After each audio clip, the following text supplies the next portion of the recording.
Good afternoon, everyone. Welcome. Thank you for coming out today. You're going to get my end of the day energy, whether you like it or not. All right. Welcome to the Compliance Conundrum, Cybersecurity in the AI Revolution, hosted here by Comcast Business, Rapid 7 University, North Texas, Dallas, UNT. I always say UNT. UT Dallas, UNT. Oh my goodness. See, I'm messing this up already. I should have read the script. All right. Did I get everybody? And NBC5. That's it. Okay, we got everybody.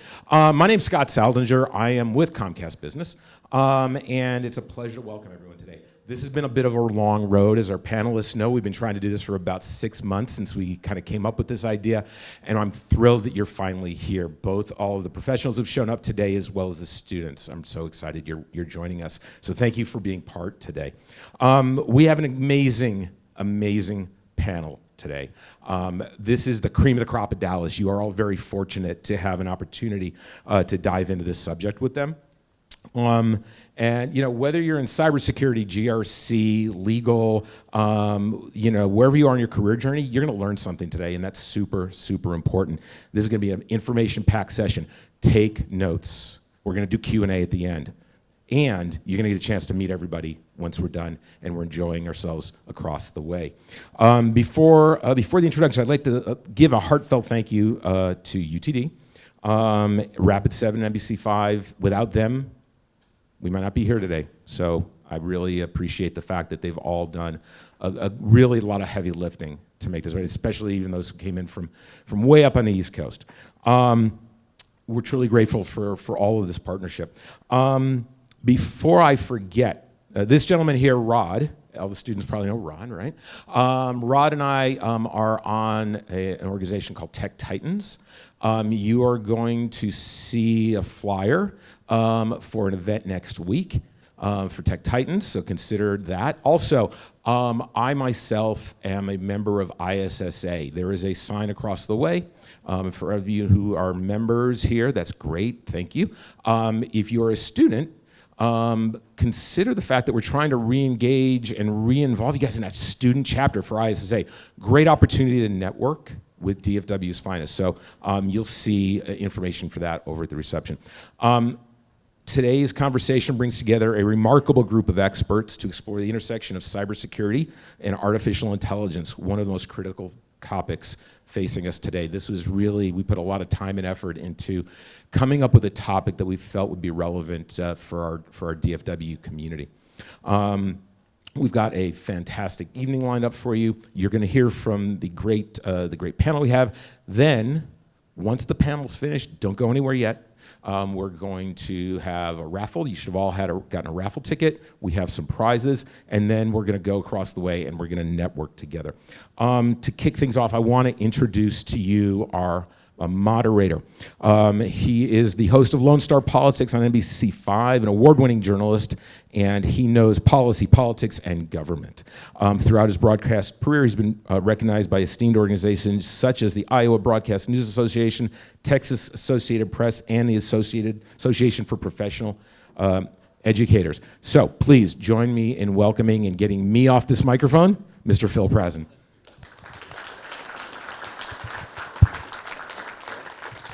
Thank you, Scott, for that warm introduction. Everybody can hear me okay? Hello, Dallas. Hello, UT Dallas. Thank you very much for inviting us all here today. It's going to be an exciting panel. I hope to learn a lot. I hope you all learn a lot, and I'm honored to be here. And AI is impacting every aspect of our life, it seems recently, or it is going to be in the near future, and that includes business as well and the way we do business. So we have a great panel here that will provide expert insights, and let's give them an introduction. They'll walk up, and then they will introduce themselves. Let's start with Eric Bowerman. Feel free to clap. Thank you. Jason Hess.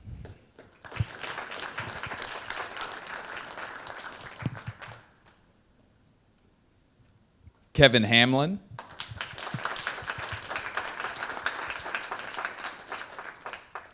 Rob Taylor.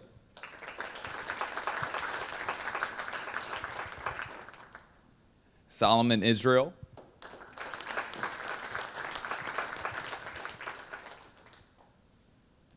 And Stephen Anderson.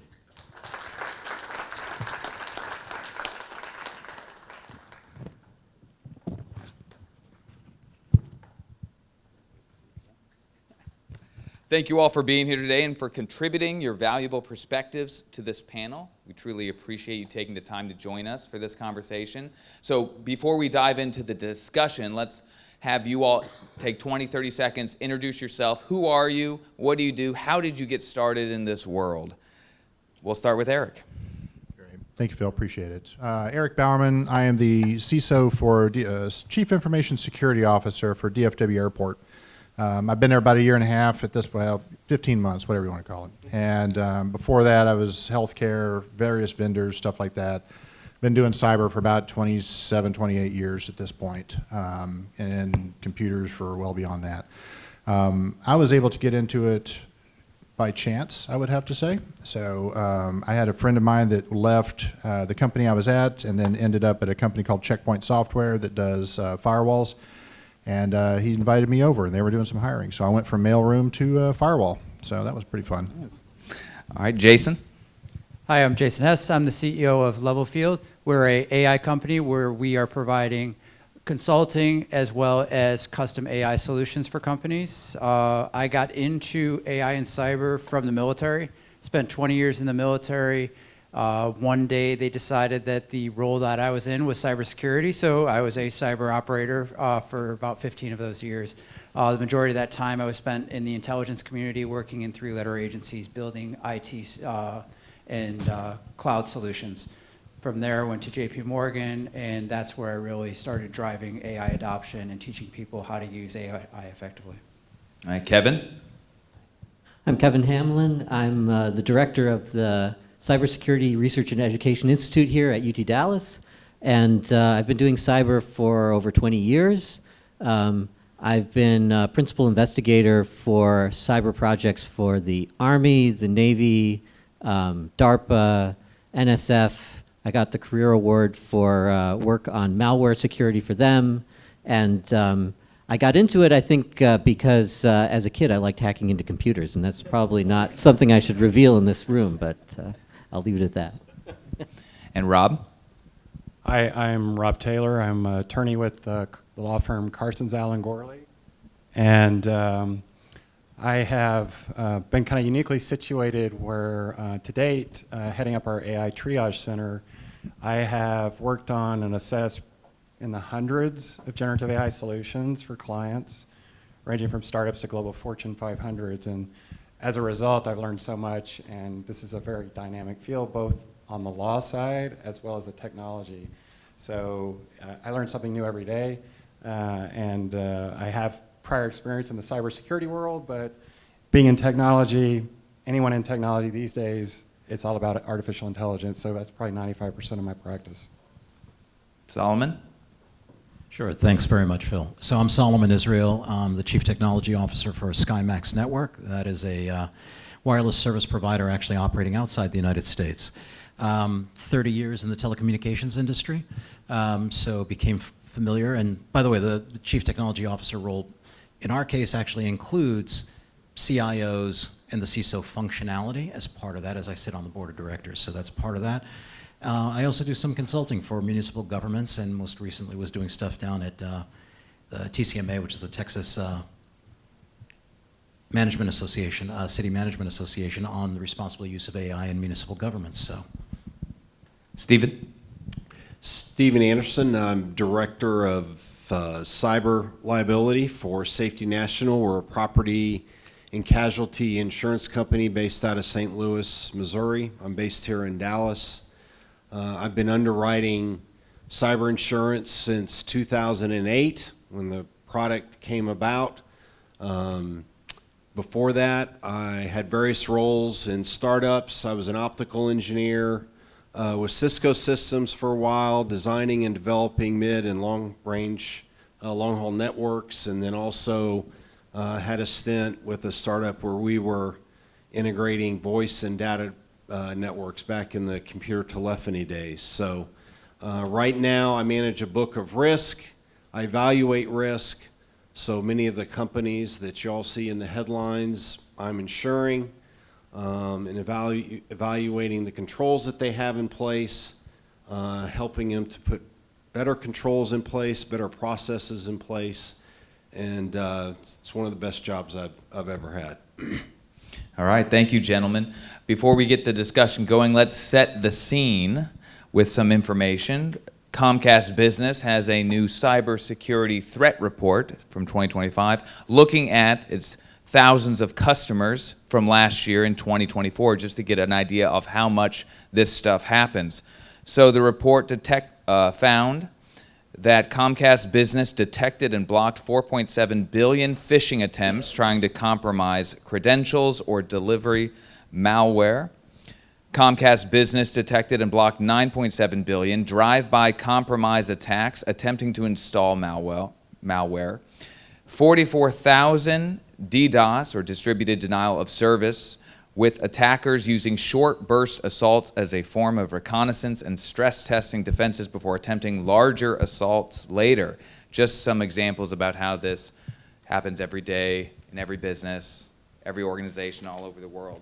So we'll explore how AI continues to evolve and how this impacts business and why robust cybersecurity measures are becoming increasingly essential, especially when it comes to protecting business. So let's start with this first topic here. And how has the cybersecurity threat landscape been affected by Gen AI or agentic AI? And what new or amplified threats are you seeing from bad actors that are using Gen AI or agentic AI? Let's start with Jason. Do you have any recent examples or experience to share? Yeah, so I think the biggest thing that has really changed now with generative AI is the ability for fraudsters to be able to start being able to create really sophisticated fraud examples of where they can take advantage of that. There's a video that just came out. It's 90 seconds. Every parent, grandparent should watch it. It's called The Message for Ella.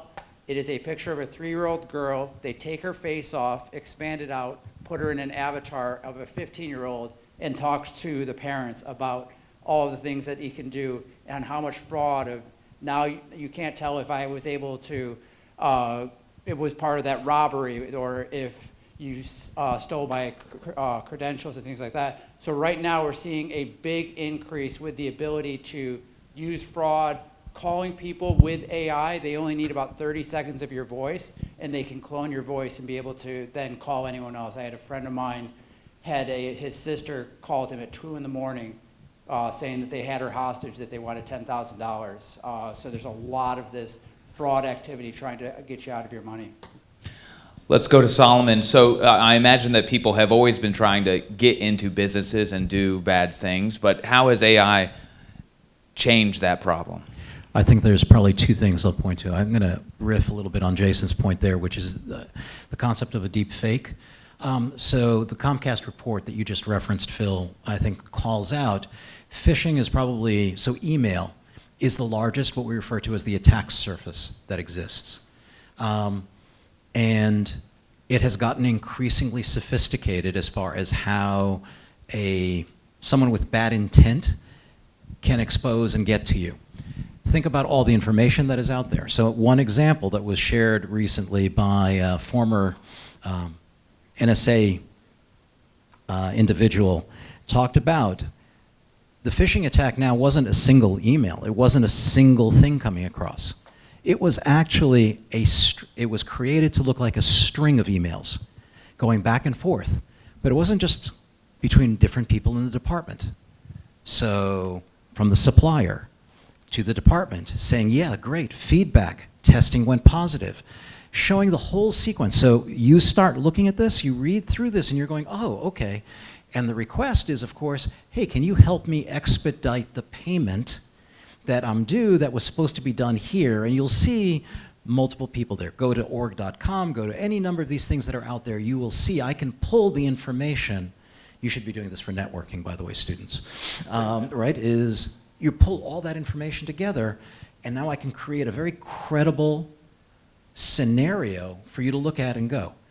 The piece that I want to add, though, is because I think part of this is also how do you prevent this? Well, there are systems. There are things that you put in place from a mail standpoint. Don't act quickly. I think the one piece of advice I would give you is slow down. Anything that's trying to fraud you, anything that's trying to cause you to do something wrong is usually trying to get you to think, is trying to get you to act before you think fully. And so that's really kind of a key point. I think the other thing that agentic AI does is, it used to be that hackers, it used to be actually a source of pride. It was people got into this because they were showing that they could defeat systems. They could defeat somebody. That's just how smart you were. Well, there was a derogatory term that we use as basically your script runners. People, they don't actually understand what they're doing, but you can run it fast. You can run a script, and that's where stuff comes as a service. Well, all of a sudden, AI expands the ability of how many people can now be script runners.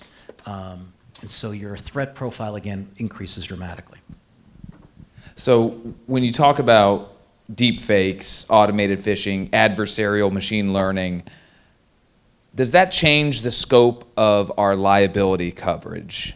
So Stephen, should our insurance policies be looking at this? So cyber liability policies just cover first and third party liability from an indemnification standpoint. So we have, unlike an auto policy or a home policy that covers property loss or physical damage, a cyber policy covers financial loss only. So the insureds that we protect are damages that are incurred because of a ransomware loss, a business interruption loss, transfer fraud, or what we call e-crime, or social engineering fraud. So many of these examples that have been talked about just early on in this session alone, our policies would pick up because we don't exclude really how it's done. And today I was actually on a call with an insured for 2 hours, and the CTO told us that he read a statistic where 80% of all threat actors access the systems through social engineering mechanisms. Well, deepfake is a social engineering mechanism, and so we would indemnify those insureds because of that. It's really not any different than someone doing, back in the day, we used to underwrite to what we call dumpster diving, where people would dump materials, they wouldn't shred, and then they would use that material. And then it was fax blasting. I'm kind of dating myself here a little bit.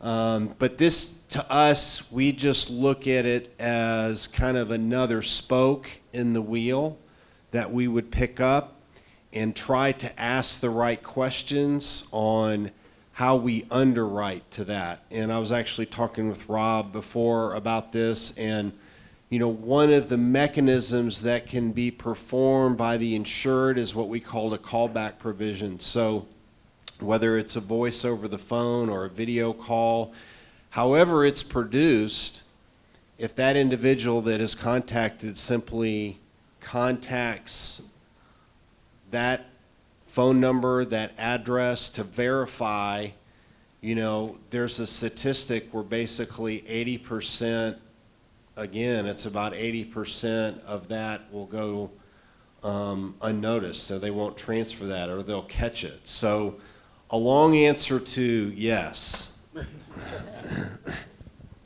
Rob, let's get you in here, but just hit that touch base on Stephen's point here. But for a layman's person like myself, does there need to be a specific AI policy protections? Because does it matter if a computer is committing the fraud or a human is doing the theft or a computer? Yeah, so it's good to hear that, at least in the cyber liability coverage, that they're not excluding AI-related issues from coverage. But what we're seeing in all the other insurance policies, that carriers are adopting broad exclusions or absolute exclusions from anything connected with AI. So like employment practices liability insurance. If it's discrimination that's arising from an AI tool and you have that exclusion, you're not covered, and you may not think, you may not be aware of that. And I find lots of companies aren't even thinking about this issue when they're assessing AI risk as to whether they've got those exclusions. And the absolute exclusions are so broad. One is defined this way: it's any actual or alleged use, deployment, or development of artificial intelligence. And they define artificial intelligence very broadly. So you can see a lot of things that you otherwise might have thought you had coverage for under traditional insurance that are now excluded, but you may not find that out till you get sued. So it's an interesting time, and to the example of how sophisticated, in coverage for these sophisticated attacks, I actually had a client that was deep-faked, and it was so sophisticated. What happened was they set the CFO up, and this is a large global company.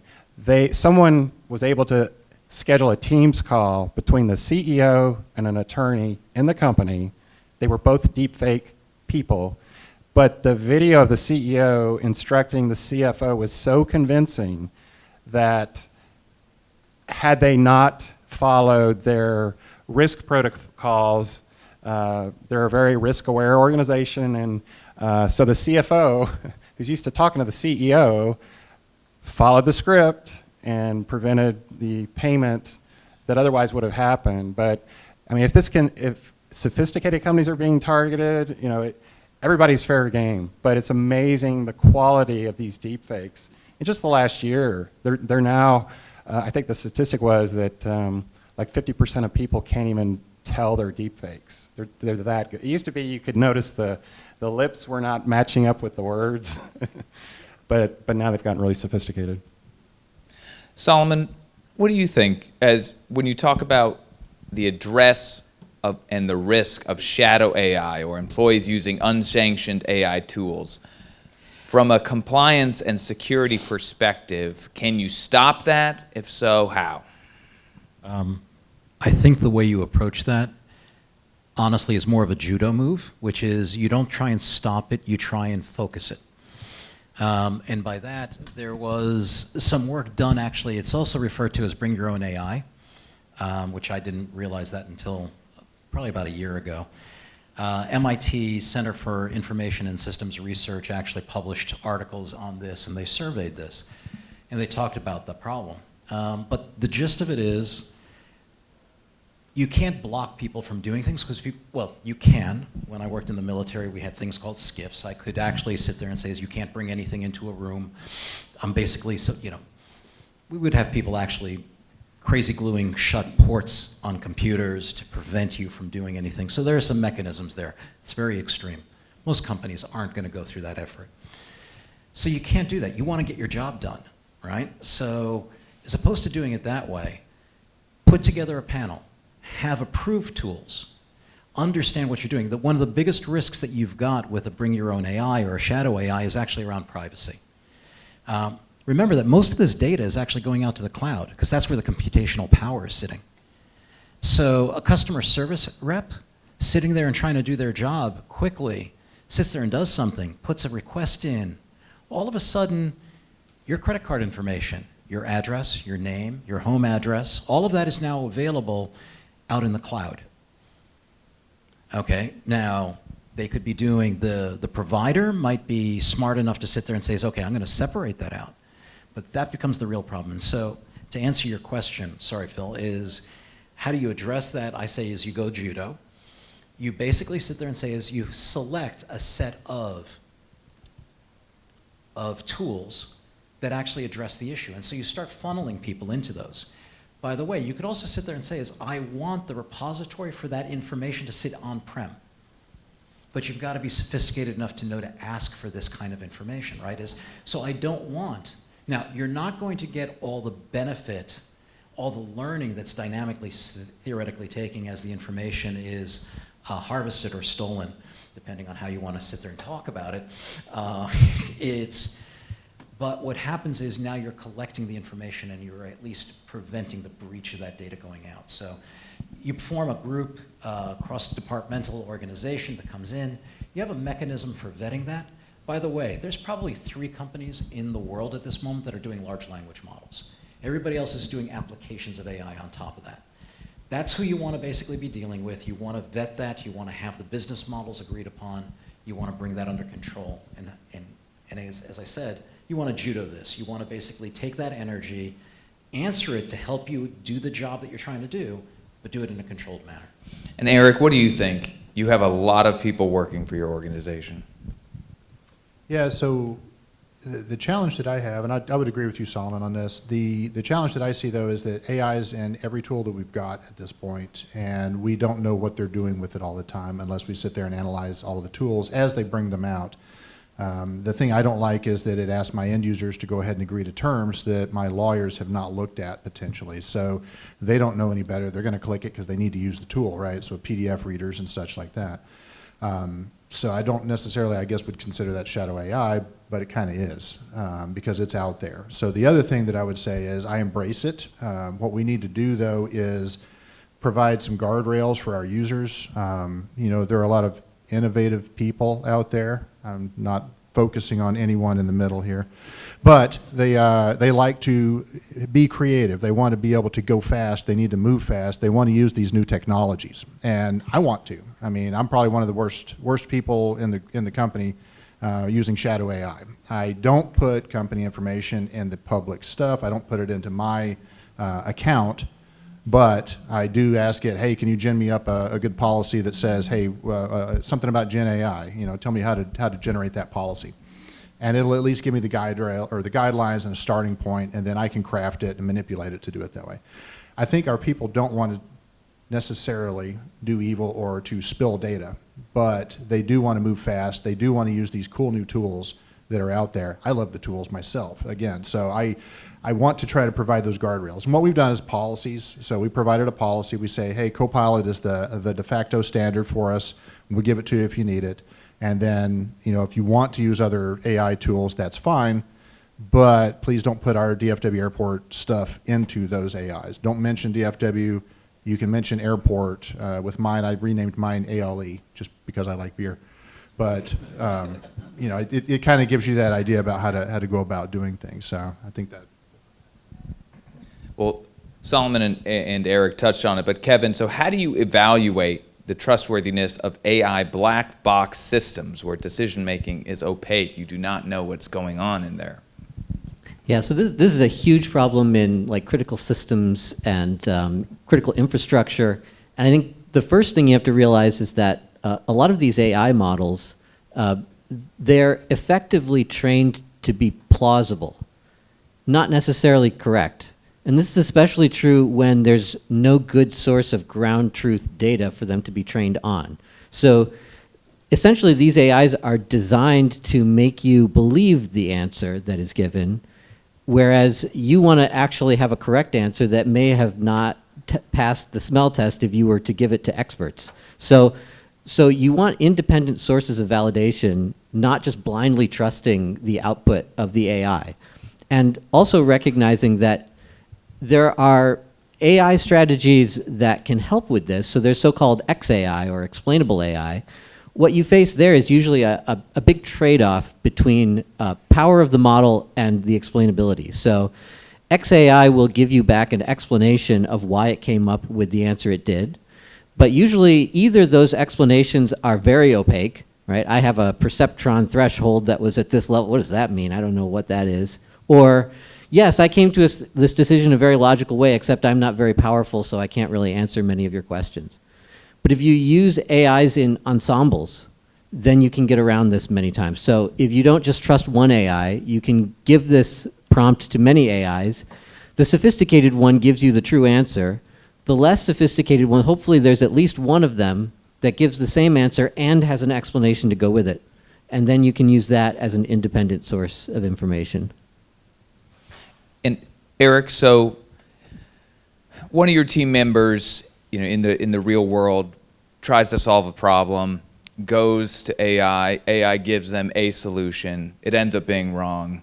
Who has the responsibility, the liability? The AI or the person? Kind of goes into the, can we trust the information that we've received? Yeah, and I've had that debate, or seen the debate several times. So the AI, while it may be wrong, the person trusted it and didn't go and validate it. So, just because you can get something done fast doesn't make it right. We have to go through and make sure that we validate things. And I think to some of the points that have been made, Gen AI is meant to be creative. It's not meant to give you, problem solving like mathematics and such like that. They're getting better at it, but it's meant to be creative. So it will make a story up for you that it feels like you want to hear. I've had it go through and just followed the rabbit hole with it sometimes, and it gets pretty interesting. And if you haven't done it, tell it, are you sure about that? Or I think you're wrong, and just watch what happens. Oh my gosh, I'm sorry, you're right, this is totally wrong, let me redo this. Yeah, I know, because I know the answer and I just asked you a question. As far as the black box, it's really difficult though, I think, to do some of the testing unless you have some of the red teaming capabilities to be able to try to do the penetration, try to do some of the testing of the guardrails, see what kind of answers you're getting. And of course, this is more LLM and chat related. Some of the others, you really have to know what you're expecting, of course, and go from there. The models, we have one in particular that we're working on at DFW. I think we have 32 models that kind of act as teams in order to come up with the predictive analysis that we're looking at for traffic, for instance. So it's pretty interesting how you can get them to work. You have a supervisor AI, you've got the others that are working. They all have to agree that this is the right answer. So it's funny, but AI solves the AI problem. And Jason, what challenges do organizations face when mapping AI risks into your normal compliance categories like access control, logging, data protection? Can the existing structures exist, or do we need new ideas? I think that's the biggest challenge, is people think that they need a new framework. The frameworks that are already built, that works for AI. I would say probably 90 to 95% of all of the controls that are there for NIST or for ISO are already there to be able to satisfy your AI problems. There are some differences. Access control is one, because you have to make sure that the AI, if it's generative, has only the access to data of the user that it's using, not all of the users in the company. So that's one thing that you need to work on, as well as data. Data privacy is a critical one, because you have data in transit and data at rest in traditional systems. Now you have embeddings where they're bringing in bits and pieces of data to be able to provide that. So that's another one that you need to start thinking about. But for the most part, don't try to look for a new framework. The existing frameworks you have for your security and risks are already built and are already strong. It's just finding those 5% that need to be updated. Kevin, we'll follow up to that, but I'm just curious, well, one, if you have anything to add on that, and then I'm just curious of what is that 5 to 10% that would be different? Yeah, so I mostly agree with Jason that the existing frameworks are pretty much the same, but what we're seeing is an amplification of the threats to each of those categories. So, for example, most organizations have some procedure to deal with ransomware attacks, right? And I think it was in April, there was a report that came out of MIT Sloan that concluded that now, today, 80% of ransomware attacks are AI powered.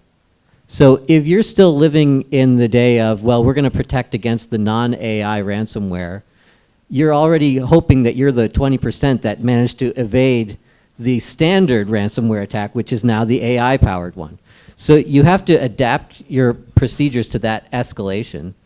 And of course, what Jason touched on is the new things, the 5%, is that the addition of the AI to your organization does expand the attack surface. So for example, if you're worried about access control, what about the access to the model that you just added to do this guarding of your network, right? So that itself, you might have to add things that, for example, test to see whether somebody is issuing too many queries to your models in order to reverse engineer the model and outwit it, right? So that's an expansion of an attack surface that still falls into one of your categories, but that didn't even exist before you added AI to the defense. And you're continuously evaluating your systems. With traditional systems, you could be a year to 3 years to when you're retesting these.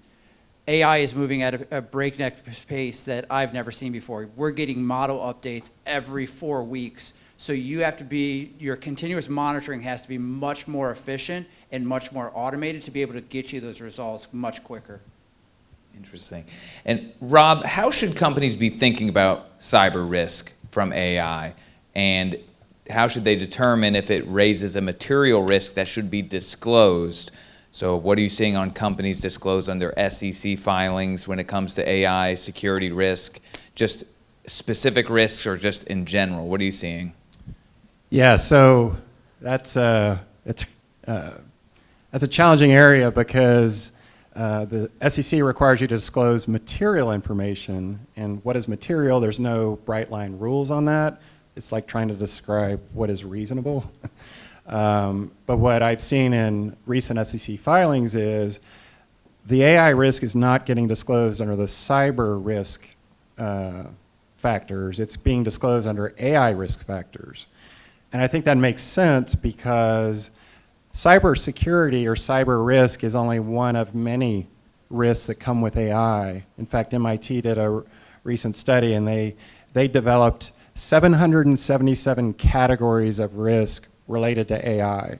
Now, granted, they're not in every AI solution, but that's the landscape. So cyber is one of many. So I think that's why we're seeing in SEC filings it being disclosed under AI risk factors. But lots of companies aren't doing that. And what the SEC wants you to do is, if it's material, which in many companies it may be, I think a lot of companies are behind the curve on that, is they want you to provide specific information so that investors can make informed decisions about the risks that your company has, from what systems, third-party AI systems you're using, to what have you developed internally, how are you marketing things.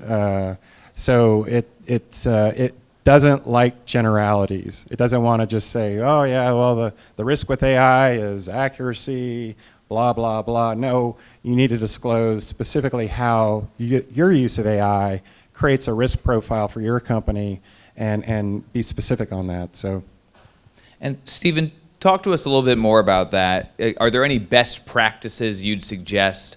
And then could any of this be required by state or federal regulators in the near future, do you think?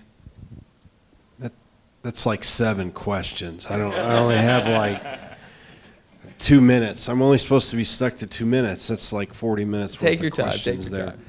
And actually, I wanted to go back to kind of piggyback on Rob. What we're seeing from the plaintiffs' bar, from a shareholder standpoint, class actions have escalated from the standpoint of companies and their Qs and Ks are, we call it whitewashing, AI whitewashing, where they're proclaiming that they're using AI more than they really are, and then they get hit with a ransomware attack or business interruption, and then they go back, and then a plaintiff's attorney gets a hold of the K or the Q, and they see, what they purported that they did, that they didn't do, and it's like, it is like a dream. So we've actually seen that trend as well. From a framework standpoint, from a risk management standpoint, there's no question the EU is leading the way, piggybacking off of GDPR. They just passed in 2023 the AI Act. The privacy framework in the EU is very different than the privacy framework in the US, even from the foundational standpoint of the Europeans take the approach of you have to opt in to sharing your information. And so all of the legislation from day one in GDPR and AI is this notion of the user basically saying that's okay, as opposed to us opting out. Unsubscribe is a perfect example of that. The Europeans don't have to unsubscribe. They actually have to be proactive in doing that. Another example would be the ChatGPT wrapper that now scrapes our data in the US and uses that without our knowledge. However, we're putting in using the LLMs or whatever wrapper you're using in the model that the vendor is using, we are not. I think the latest version of ChatGPT in the U.S. just gives the user the option to opt out of that, but in the EU, that isn't scraped, that isn't filtered, and so just from that standpoint, we are behind the 8 ball without even getting into our framework of state AG privacy framework. We don't have a federal framework like the EU has. The frameworks that we have from a privacy standpoint, we have one for financial institutions, we have one for healthcare institutions. We have California leading it for the state. We don't have state privacy laws in all 50 of the states. So I was kind of kidding about it being its own seminar, but the reality is I could talk about that for 50 minutes, and it's just very fragmented. And so what we see, and if you're more interested in reading about that, look at what the Europeans are doing, because the US is trying to follow that, but it's a very slow pace. And we will probably never have a federal framework, much like the EU has. It's just too difficult to have right now. So we have some good measures in place. It's just difficult. I think we were talking earlier about, NIST. I'll talk with CTOs, CSOs, CIOs. They are exhausted already with just trying to meet demands on the NIST framework and the controls and hiring the people and doing that. And then so you're adding this privacy regulation that comes into play, and it becomes even more difficult, and they're just kind of furrowing their brow again, trying to figure it out. So not to mention the breakneck speed that AI is moving. As everyone knows, legislation in any capacity is not typically out ahead of the technology, and this is no different. We're going to skip ahead to our final question for each of the panelists because we want to make sure we have enough time for audience Q&A. So we'll just go down the row here, starting with Eric. If you could offer just one piece of advice to everyone in this room on how to safeguard their digital assets, what would it be? Stay offline. Stay offline. With regarding to AI, which is the topic that we're moving on, so I think that just be careful what you're putting into the public GPTs and the LLMs and such. If you have the ability or the desire to download and create your own, that would probably be good. I'm trying to work on that. I've kind of lost some of my technical abilities over the years, so I do have help doing some of those types of things, but I think just be careful and be aware of where you put your data and why. You don't have to give all of this stuff up. Go actually read some of the configuration settings before you start doing stuff. You can actually tell ChatGPT, like you were talking about, not to remember things and not to add things towards training. And you can actually go delete memories. So that's pretty interesting. Jason? Yeah, mine's very similar. It's all about data protection. Whatever you put in there is open to the internet. If you're sharing your ChatGPT logs, that's open to the internet. You can now search on that and be able to do that. So make sure that you're not putting in your proprietary information about your company, your client information, your sales information. All of that is now exposed and is just general public. So the security presence around that is not there, especially when we don't know what they're doing. A lot of the companies, if you don't have a private AI solution, it's all going to be exposed. Kevin? I would say for organizations, at least, what the experts call layered defense is now the essential. So any protection that you have where it's AI-based, there should be another layer of defense that assumes that the AI is wrong, just assumes that it's wrong. And even as an individual, you need to exercise that same level of caution. The AI tells you something, find a completely independent source of information that verifies that answer. Don't trust anything that it says blindly. And if you exercise that kind of skepticism, you'll stay away from things like data poisoning attacks, where the AI has essentially been trained to lie to you, and very convincingly. Rob? So for enterprises, large organizations, companies, one thing that I see as a common problem is the creation of data lakes. Lots of enterprises are salivating at all this data that they're ingesting and all the outputs through these generative AI solutions, and data is the gold of this AI economy. And so they start thinking, well, let's just throw all this data in a data lake, and we'll figure out what to do with it later, and maybe launch a totally different service, and so on and so forth. But by throwing it into a data lake, you're now taking data out of systems that have restricted controls and access and putting it into another central repository that then creates a bigger exposure for you as a company from a cyber liability standpoint, because now all that data is in one location, doesn't have the same kind of controls necessarily that the underlying systems had. And so if you get hacked and they get access to that, often includes PII, it's not, you know, anonymized and so on and so forth. So if you're going to create a data lake, you really need to think through all the ramifications and do so cautiously. I see lots of clients that are under the false belief that whether or not they have the consent or the license to use that data and throw it in a data lake and create another service, they think that the fix-all is, well, we'll just anonymize and aggregate it. And that's, you know, solves that problem. It's like, no, it's like you're outside the lines to begin with. That doesn't change it. So that's a big area I see of potential exposure. So that's one aspect of protecting digital assets that enterprises need to think about if they're at all considering data lakes. Solomon? Yeah, I think there's three words that I would use. One is separation of principles. Disciplines, excuse me, separation of discipline. And the other part of it is systems thinking. Those two things, everything else the other guys have said is actually 100% true. I just want to give you something different.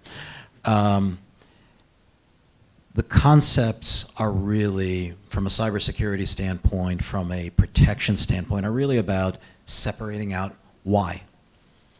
You don't need access. I separate out my O&M, my signaling, and my control systems from my data traffic. I do that for a reason. Why am I giving you access? Why is somebody allowed to have access to something? You don't give root access or system-wide access, which was a popular thing to do with Unix, right? Separate those things out. Why? Why are you doing what you're doing? That gets back to the systems thinking approach. It's not about a task. There's a tendency, I see it over and over again, to drive towards, let me just do the task.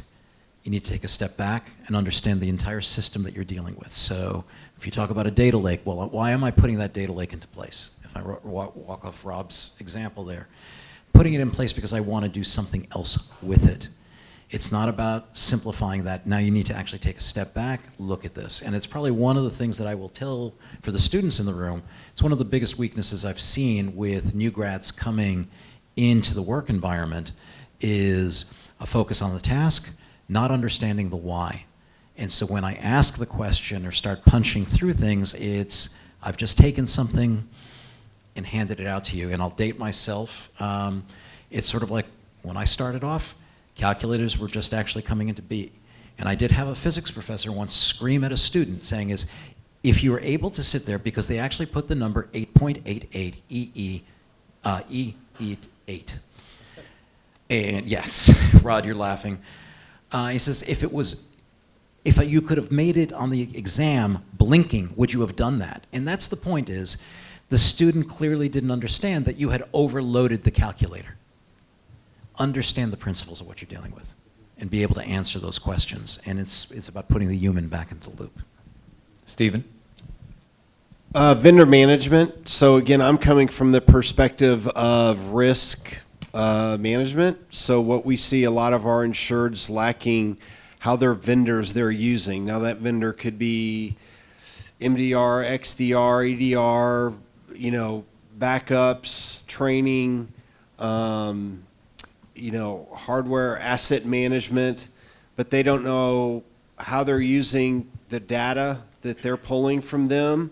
And I'm not even talking about, and I'm assuming, you know, the insureds know what kind of models they're using, how their data is using. They're generally pretty good at asking those questions because when the SEC, FTC, state AGs come after you, if you have deer in the headlights look, you're going to be fined. And that's what we found. But what I've seen is a lack of vendor management from insureds, and we work with insureds 500 million in revenue and above. They don't have very good understanding of, they have a good understanding of who they're using, but they don't understand those software development kits they're having to use with that vendor, or those APIs that they're having to use with those vendors, what they're actually pulling in. And so that can cost them litigation later, and that's when we see the claims come in. Well, and to build on that, lots of clients from a vendor perspective don't even know that the legacy systems that they've subscribed to or purchased are now integrating artificial intelligence. And the vendors don't always notify you of that. And so lots of companies are blindly using AI without really knowing it because they're relying on third-party AI systems. You're both flagging something that I think is really important, which is the supply chain is an enormous weakness if you're not careful. And Ronald Reagan made the comment once, trust but verify. And that's real. Don't assume.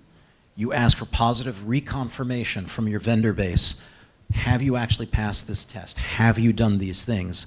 In an affirming manner on an ongoing basis, because otherwise, once I know where you're getting something, whether it be a managed service provider providing me something, or a supply chain that's coming in and I'm getting boards from somebody, or I'm getting software injected, if I'm not verifying and testing and getting positive confirmation, that's a massive gaping weakness for an enterprise from that standpoint. Well, and to build on that, with the agentic solutions that I'm seeing in the supply chain space, you don't have the opportunity to validate because the agents are actually doing a lot of that work and taking those tasks on. So how do you address that risk? I will tell you that I am mortified at some level on agentic AI because it's violating almost the blood-brain barrier by sitting there. And if you take a look at it, its pitch is, I'm making your life easy. Okay, I'm going to go and I'm going to survey. I'm going to buy Britney Spears tickets for you. Well, I'm going to find out what your schedule is. I'm going to buy the ticket. That means I have access to your credit card information. I also need your contact details because I'm going to tell all your friends about it, right? Because they want it as well. All of a sudden, that separation of disciplines that we talked about a little while ago has just gone out the window, right? So I have willingly turned over all this information and broken down the barriers and the controls that exist. Yep. I would love to jump on, but Linda's going to kill us. Yeah. Let's end the conversation with us there because we want to open it up for any questions from the audience. We have team members in both the aisles, so we have one right over here on the far left. You'll have a mic here in a second.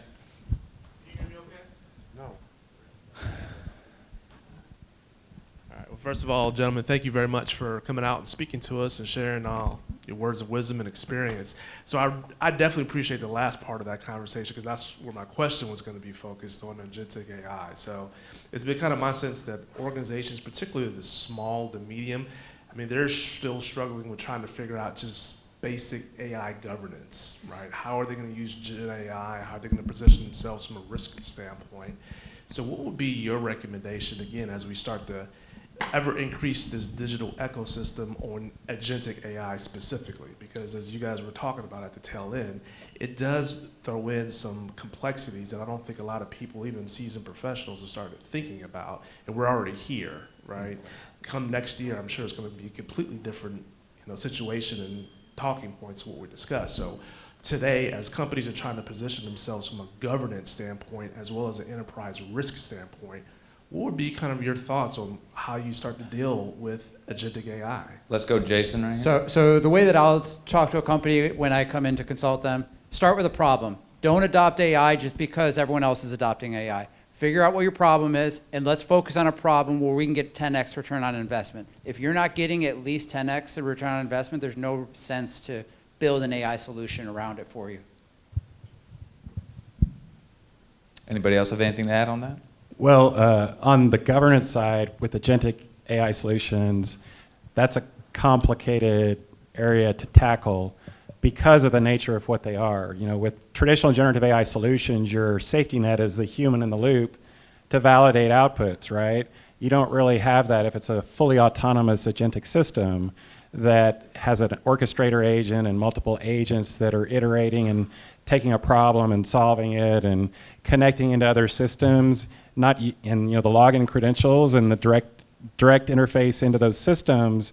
If those get hijacked, that's a potential exposure there too. So it's something that I'm working on constantly because my clients have a lot of agentic AI solutions in the roadmap, but it's an evolutionary process. We're figuring this out as we're building these things. And I'm seeing some interesting things trying to solve for not having a human in the loop, like sending the tasks and the processes to 3 separate LLMs to get a confidence score on, am I getting the same results? If so, then it's probably good. If not, then we may have a problem. And then I've seen some interesting stuff with trying to focus in on sampling of agentic AI outputs based on the likely degree that it's suspicious, using lots of kinds of metadata and stuff. So interesting stuff going on there, but it's a challenge. I would simply add to that is there are maturity models. This doesn't apply. This would be hard to apply to a small, few person shop.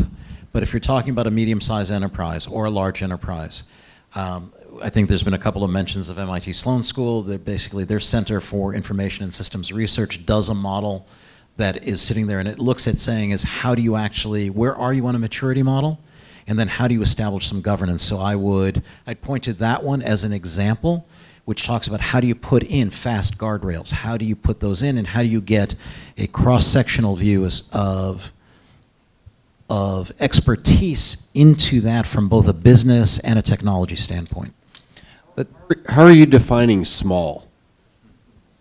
I would say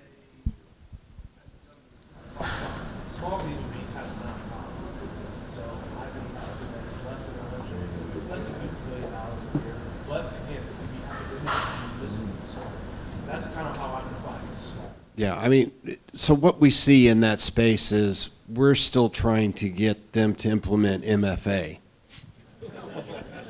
Right, like that, and that's why I asked the question, because it's kind of like those risks, to them, EDR is like a pipe dream, or implementing, separating their systems or something like that. So it's like, or backups. Those are the kind of things from a cyber liability standpoint, we're in a security standpoint and the privacy data that we're seeing that we're not even asking those questions because they're still trying to implement basic controls just to protect their businesses,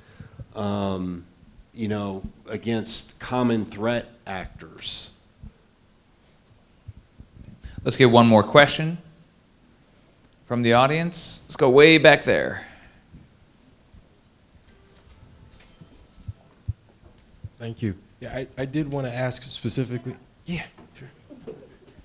Yeah, thank you all. I did want to ask though, as respects to specifically back on the agentic point. So when we talk about cybersecurity, managed service engineering, in that function actually helping to reduce fingers on board, right, eyes on glass, but just from a cross-functional perspective, do you really see an issue where, say, a model can actually go from actually managing the entire cybersecurity stack to pen testing, actually the resilience of the system, to actually moving data into proper compliance frameworks like data forensics? How dangerous is it at that point, and where do you see the guardrails in that aspect? Let's start with Eric here. So it's interesting you asked about that, because just this morning I was listening to podcasts, because I listen to a lot of those on my commute, with a company that does continuous pen testing or even just red teaming, just using AI. Now, there's always going to be human in the loop need, because humans have different ways of thinking than the AI does. The interesting thing that they were doing with the agentic AI, though, was they were taking the vulnerabilities from separate systems, being able to chain all that together to identify what the outcome was going to be, which was domain admin. So they were trying to get, what the capture the flag, if you will, that was, the keys to the kingdom. most of the time you're just vuln scanners and stuff like that are not going to be able to find that type of thing. So being able to have that chain of thought and say, hey, I can use this exploit to go get this piece to jump to the next box, to jump to the next box and get what I'm looking for. So I think that that's pretty interesting with it. As far as the security of it, we haven't really seen a lot of the agentic inside yet. I know that there's a lot of it that's trying to that takes over. I've been able to remove some of my contractors. I'll put it that way. You know, one left, and then we didn't need to replace them because of our email security, and the AI that was built into it was able to take over their job of responding to my users saying, hey, I think this is a phishing attack. Whether it was or not, it chats with them at that point. So I don't know if that answered your question. Maybe somebody else has some.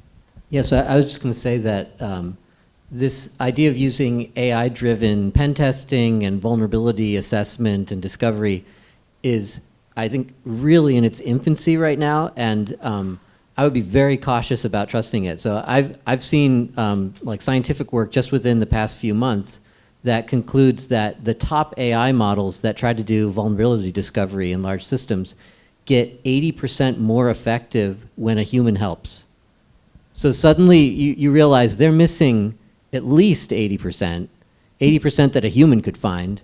So how good is this, right? So I think the human in the loop is really essential when it comes to pen testing type activities. Yeah, I want to follow back up with Kevin. The human in the loop is what's critical. Technically, yes, it can be done. Should it be done? That's a company decision that you need to make. I heard a company, they said they got a chat bot and then they got auto dialers with AI and they got rid of their entire sales team. Was that the right decision to do? I'm guessing probably not in the long term, but that's making sure you identify where is the most valuable point to put your human and then use AI to augment that. I know some people have some questions, but we're running short on time, so if you want to save those questions and maybe come up and approach these guys at the panel or at the reception afterwards, I'm sure they'll be more than happy to give you their thoughts. But for now, I'm going to toss it over to Rod. Thanks, Phil. The intersection, just wait a second. We are going to have such a glorious applause here in a second. The intersection of cybersecurity and AI is potentially overwhelming. Who feels that?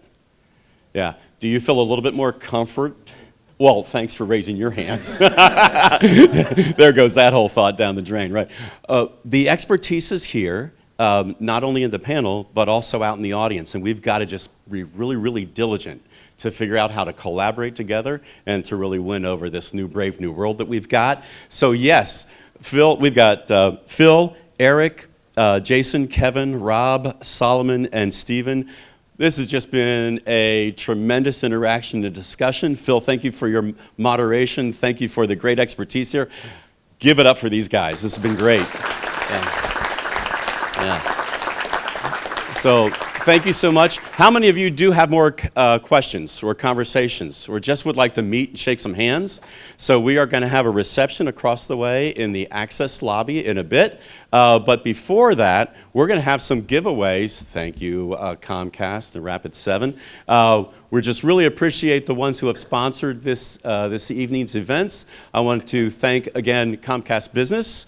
We've got Rapid7, UT Dallas's, the Computer Science Department, and the Cyber Security Research and Education Institute, the Dean's Office here at UT Dallas. Linda, Melissa, there's so many names of people that have been put in here and that have really done a great job. Scott, thank you so much for really bringing this whole idea to fruition. So let's give it up for all those sponsors that I just named. And now, for those of you who came here, you should either have a blue or an orange raffle ticket. Who does not have a blue if you're a student or an orange raffle ticket? So raise your hand up high, get those tickets in, because we are going to do some free gifty-wifties here in a second. While we get all those hands taken care of, I want to just personally thank a good buddy of mine, Scott, over there. He's going to be getting some kind of consolidating a lot of the thoughts and the ideas that were given tonight. And you'll be getting an email in a few days with that. Take that as just, again, a seed of things that are going on. Another invitation I want to give you besides food, over there is there's 2 tables with stuff on it. You're going to get a copy of the Comcast report for risk. There's also a table with some information from UT Dallas about the Cyber Institute, about our artificial intelligence program that we've got here, about UT Design Senior Capstone. And again, remember that special invitation that Tech Titans is doing next Friday, which is all about how AI is impacting the role of CSOs and CISOs. So very, very interesting. You'll find a little flyer over there for that. Do we have, how's that for a stall while we get the rest of the bra? One more? All right.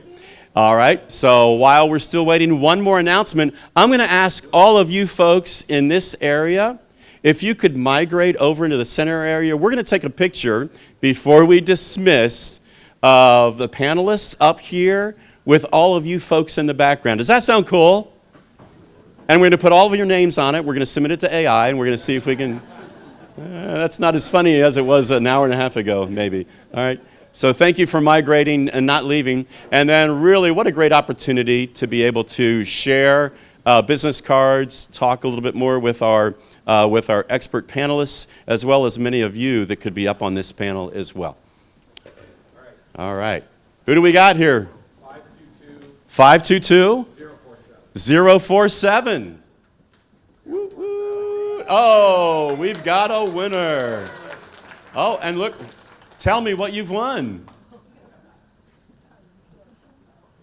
A backpack. What? There's more?